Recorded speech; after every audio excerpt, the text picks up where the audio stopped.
அனைவருக்கும் வணக்கம். கேப்டன் விஜயகாந்த் அவர்களுக்கு பத்மபூஷன் விருது இன்னைக்கு வழங்கியிருக்காங்க. ரொம்பவும் சந்தோஷமான ஒரு விஷயம். இதை மக்கள் கிட்ட கேட்டு நம்ம பேசுறதை விட மக்கள் என்ன இதை பத்தி நினைக்கிறாங்க அப்படின்றத மக்கள் கிட்டே கேட்டு ஒரு சில கிளிப்ஸ் இப்ப நான் உங்களுக்கு போட்டு காட்ட போறேன். அதுக்கு முன்னாடி சேனலை மறக்காம சப்ஸ்கிரைப் பண்ணிக்கோங்க.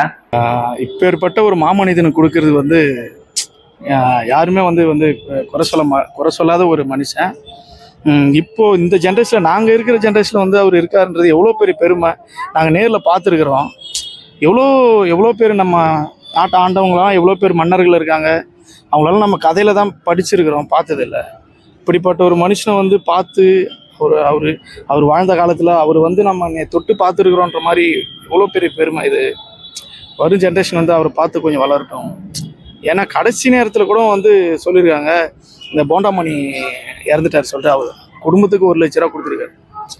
இது எப்படி சொல்கிறதுனா, இந்த மாதிரி ஒரு நபர் கடவுள் மாதிரி எப்பயாவது ஒரு முறை தான் பிறப்பாங்க. அப்படிப்பட்ட ஆள் இவங்க. கார்த்திகேயன்னா என் சொந்த ஊர் மதுரை. நான் அண்ணனோட ரைஸ் மில்லு எங்கள் ஏரியா. நான் மலேசியா போயிட்டு இப்போ நான் 3 நாள் தான் ஆகுது. சாரி வந்து 3 நாள் தான் ஆகுது. திருச்சி போயாச்சு. ஊருக்கு போனோன்னா ஃபஸ்ட்டு அவரோட சன்னதியை பார்க்கணுன்ற ஒரு மிக ஆர்வத்தில் தான் வந்திருக்கேன். கண்டிப்பாண்ணே. அவருக்கு இந்த விருதுக்கு மேலே மிகப்பெரிய விருதெல்லாம் அவருக்கு கிடைக்கக்கூடிய வாய்ப்புகள் அதிகமாக இருக்குது. இதுவே அவருக்கு கம்மி தான் என்னைய பொறுத்தளவில். அவரோட மில்லு கிட்ட தான் உங்க வீடு இருக்கு. கண்டிப்பா சின்ன வயசுல அவரை பார்த்த விஷயங்கள் கண்டிப்பா இருக்கு. அவங்க 2 சின்ன பசங்களை பார்த்துருக்கேன். 2 சின்ன பசங்களை நான் தூக்கியிருக்கேன். எங்க அம்மாயி தூக்கி வளர்த்துருக்குறாங்க. விஜயகாந்த் ரைஸ் மில்லு அப்படின்னு சொல்றதுல எங்களுக்கு ரொம்ப பெருமையா இருக்கும். நம்ம சீஃப் செக்ரட்டரி ஆஃபீஸில் இருக்கேன் நான். எங்கள் அம்மா இறந்து ஒன்றும் அவங்களுக்கு திதி பண்ணல 14 நாள். ஏன்னா எங்கள் அம்மா எங்களையே சொல்லும் ரொம்ப, இவர் நல்ல மனுஷன், இவருக்கு ஒரு நல்ல வாழ்க்கை அமையலன்னு எங்கள் அம்மா ரொம்ப வாட்டி சொல்லியிருக்கு. இருந்தாலும் எங்கள் அம்மாவுக்கு திதி பண்ணாமல் ஆஃபீஸில் இன்றைக்கி தான் லெட்ரு கொடுத்துட்டே வந்தேன் நான். இந்த நல்ல மனுஷனுக்கு இந்த மாதிரி ஆயிடுச்சு. இது யாரும் இதை மாதிரி பண்ணல. இவர் இருந்தாருன்னா உலகமே நல்ல நிலைமையில் இருக்கும். ஏன்னா இப்போ நான் சீஃப் செக்ரட்டரி ஆஃபீஸில் தான் இருக்கேன். நான் தபேதாராக இருந்தேன். இப்போ அங்கே தான் இருக்கேன், அலுவலக உதவியாளராக இருக்கேன். இதெல்லாம் இது ரொம்ப இழப்பு தான் மக்களுக்கு. இது நிறைய பேருக்கு தெரியாது. இவர் நிறைய பேருக்கு நல்ல ஹெல்ப் பண்ணியிருக்கார். எல்லாரும் வீடியோ வச்சு எல்லாம் ஃபார்ம் பண்ணி எல்லாம் பண்ணுவாங்க. இவர் அதெல்லாம் பண்ணவே இல்லை இது வரைக்கும். இவர் நல்ல ஒரு மனுஷன். எம்ஜிஆர் கத்துது இவர் தான். அது அவங்கவுங்க பொறுத்து இருக்குது. அவங்க எல்லாமே லேட்டாக தான் பண்ணுவாங்க கவர்மெண்டில். ஒரு நல்ல மனுஷனா சீக்கிரம் வெளியே காட்ட மாட்டாங்க. அதுதான் உண்மை. இதுதான் இப்போ இருக்க நடைமுறையில் இருக்கிறது. நல்ல மனுஷெல்லாம் காலி பண்ணிடுறாங்க. அம்மா இருந்தாங்க, நல்ல மாதிரி பண்ணாங்க, நல்ல செயல்படும் போது அவங்கள காலி பண்ணிட்டாங்க. புரியுதுங்களா? அம்மா கத்துது இவர் தான் வரணும். இதுதான் உண்மை.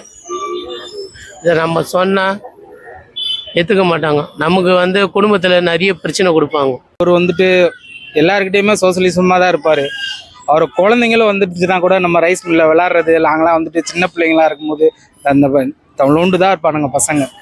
இன்றைக்கி அவங்களாம் இன்றைக்கி ஒரு அரசியலில் வராங்கன்னா உண்மையாகவே ஏற்றுக்கக்கூடிய விஷயம். அவங்களாம் இன்றைக்கி கண்கொள்ளா காட்சியாக இருக்குது. இன்றைக்கி அவங்க பேசும்போது எனக்கும் பேசணும்னு ஒரு ஆர்வம் வந்துச்சு. நீங்கள் கேட்டதில் எனக்கு ரொம்ப சந்தோஷம். அவரோட கோயிலுக்கு வந்தது எனக்கு மிகப்பெரிய சந்தோஷம். எங்கள் அம்மாயி கிட்ட பேசியிருக்காரு. எங்கள் அம்மாயி பேர் குருவம்மா, மதுரை கீரத்துறை குருவம்மாள் எங்கள் அம்மாயி பேர். அவங்களாம் அவங்க கூட இருந்தவங்க தான். எங்கள் அம்மாயி அவரை தூக்கி வளர்த்துருக்குறாங்க. ஆமாம், இதை நீங்கள் கேட்டுக்கோங்க, விசாரிச்சுக்கோங்க. கண்டிப்பாக கண்டிப்பாக அவர் பண்ணாத உதவியே கிடையாதுண்ணா. ஏதோ நம்ம பேசணுன்றதுக்காக ஒன்றுமே இல்லை. ரொம்ப சந்தோஷமாக இருக்குது. அப்படிலாம் இல்லைண்ணா, நம்ம ஊருக்கு பண்ணியிருக்காருல்ல, அதோட என்ன இருக்குது? தனிப்பட்டு எதுக்கு பண்ணணும் சொல்லுங்க. ஆமாண்ணா. ஐயோ, இவருக்காக அங்கே கோயில் கட்டணுன்ற விசுவாசங்கள்லாம் உள்ள ஆளுங்கள்லாம் அதிகமாக இருக்காங்கண்ணா. உண்மை தான். இவருக்கு மற்ற ஆளுங்க எப்படி அப்படின்றது தெரியல. இவருக்காக பேசக்கூடிய ஆளுங்க வந்துட்டு அவ்வளோ அதிகமாக இருந்தாங்க. எந்த ஊர்ல? மலேசியா பகாங், நான் இருந்த ஏரியா பகாங். இப்போ நான் வந்து 3 நாள் தான் ஆகுது. எதனால அவ்வளோ வெறி கேட்டேன்? அவர் உண்மையா இருக்காரு, அதனால வெறியா இருக்குது. உண்மை இல்லாத ஆளுங்கிட்ட எல்லாம் வெறியா இருக்காங்க. உண்மையா இருக்கு, அவர்கிட்ட வெறி இல்லாமல் என்ன இருக்கு? வெறின்றதை விட பாசம், உண்மை, அது போதும்ண்ணா.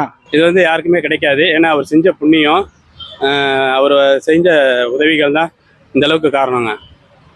கேப்டனுக்கு உங்களுக்கு என்ன தொடர்பு இருக்கு? அவரை பார்த்துருக்கீங்களா? பழகி? நான் பார்த்துருக்கேன், ஆனால் பழகுனது கிடையாதுங்க. ஒரு 4-5 தடவை எங்கள் திருச்சி மாவட்டத்துக்கு வரப்போ பக்கத்தில் வந்து பார்த்துருக்கோம். நிறைய உதவிகள் செஞ்சது நாங்கள் வந்து கண்கூடாவே இது பார்த்துருக்கோங்க. என்னென்ன பண்ணியிருக்காரு? இது படிப்புக்காக நிறைய உதவி பண்ணியிருக்காருங்க. அதே மாதிரி கம்ப்யூட்டர் வந்து ட்ரைனிங் தமிழ்நாடு பூராவும் ஏற்பாடு பண்ணி செஞ்சுட்டு இருந்தாருங்க. அதனால நிறைய பேர் இன்னைக்கு வந்து ஐஏஎஸ் தேர்வு, ஐபிஎஸ் இந்த மாதிரி வந்து அரசு வேலையில இருக்கிறாங்க. இன்னைக்கு அவர் உங்க கூட இல்லாதவங்களுக்கு எப்படி? இது ரொம்ப வருத்தமாக இருக்குங்க. நாங்களாம் வந்து தினமும் பார்த்தீங்கன்னு வச்சுங்களேன், அவர் நினைக்காத நாளே கிடையாது. பாருங்க என்னோட கையிலலாம் அவர் நினைக்காத நாளே கிடையாதுங்க. ஒவ்வொரு நிமிஷமும் நினச்சிக்கிட்டே தாங்க இருக்கும். ஏன்னா மக்களுக்காக மக்கள் பண்ணின்னு தமிழ்நாடு பூராவும் செஞ்சாருங்க. ஒவ்வொரு மாவட்டத்துக்கும் 20 லட்சத்துக்கு மேலே தான். அதனால் நாங்கள் கண்கூடாவே பார்த்தோம். 65 இடத்துல மீட்டிங் போட்டு மக்களுக்காக என்ன ஒவ்வொரு மாவட்டத்துலையும் என்னென்ன உதவி அங்கங்கே உள்ள கூலி தொழிலாளர்களுக்கு தகுந்த மாதிரி யாருமே அது மாதிரி செஞ்சது கிடையாதுங்க. அரசே என்ன தமிழ்நாடு ஆண்டவன் கூட செஞ்சது கிடையாதுங்க. ஒவ்வொரு மாவட்டத்துக்கு என்னென்ன தேவையோ அதெல்லாமே செஞ்சு கொடுத்தாருங்க. எங்கள் மாவட்டத்துக்கு வந்திருந்தாருங்க. எங்கள் மாவட்டத்துலேயும் வந்து கூலி தொழிலாளர்களுக்கு நிறைய உதவிகள் செஞ்சுருந்தாருங்க. அவர் செஞ்ச புண்ணியம் தாங்க இந்த அளவுக்கு வந்து இன்னமும் வந்து எல்லாரும் நினைக்கக்கூடியது இருக்கு. பட்டி தொட்டியை பூரா இன்னமும் நினைச்சிட்டு தாங்க இருக்காங்க. கேப்டன்னா எனக்கு ரொம்ப பிடிக்கும். சின்ன வயசுலேருந்து அவருன்னா எனக்கு ரொம்ப பிடிக்கும். எல்லா படமும் பார்ப்பாங்க. எனக்கு வந்து கூட பிறந்த சகோதரன் மாதிரி அவருன்னா எனக்கு ரொம்ப பிடிக்கும். அவர் இழந்தது மனசு ரொம்ப வேதனையாகுது. ஆனால் அவரை நான் மறக்கவே மாட்டேன். அவர் எல்லாருக்கும் மக்களுக்கு நன்மை செய்த மகன் அவர். மக்களுக்கு எல்லாருக்கும் நன்மை தான் செய்வார். ஒருத்தருக்கு அவர் தீமை செய்ய மாட்டார். நல்ல மனுஷன். அவர் இழந்தது எங்களுக்கு ரொம்ப வேதனையாகுது. நாங்கள் ஒவ்வொரு நாளும் அவரை நினச்சிக்கிட்டு தான் இருக்கிறோம். அவருக்கு ஒரு விருது தராங்க, பத்மபூஷன் விருது இன்னைக்கு கொடுக்குறாங்க. ஒரு அவார்டு கொடுக்குறாங்க. கொடுக்கலாம். அவர் செய்த நன்மைக்கு அவருக்கு கொடுக்கலாம். அது ரொம்ப சந்தோஷம்.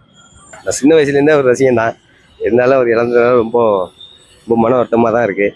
பத்மா விருது கொடுக்குறது ரொம்ப அவசியம்தான். உங்களுக்கு ரொம்ப தேவை தான். இன்னும் விருதுகள்லாம் அவருக்கு நிறைய கிடைக்கும். அது ரொம்ப எதிர்பார்ப்போடு பார்த்துக்கிட்டு இருக்கோம். நீங்க எந்த ஊர்ல இருந்து வரீங்க? நான் திருவாரூர் மாவட்டத்துலேருந்து வரேங்க. என் பேர் மணியரசன். எவ்வளவு வருஷமா கேப்டனோட ரசிகர்? நான் எனக்கு தெரிஞ்ச ஒரு 10 வயசுலேருந்து அவரோட ரசிகன் தான். நான் கடலூர்லேருந்து வரோம்.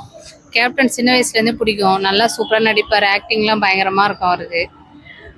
ஹீரோ மாதிரி அழகாக இருப்பார். கருப்பாக இருந்தாலும் அவரை கூட கருப்பு எம்ஜிஆர் ஆயிடுமோ சொல்லுவாங்க. அதனாலே ரொம்ப ரொம்ப பிடிக்கும் அவர். இன்னைக்கு வந்து அவருக்கு பத்மபூஷன் விருது கொடுக்குறாங்க. உங்களுக்கு எப்படி இருக்கு மனநிலை? அது தெரிஞ்சனால தான் அவரை பார்த்துட்டு போகலான்ட்டு வந்தோமே சந்தோஷத்தில்.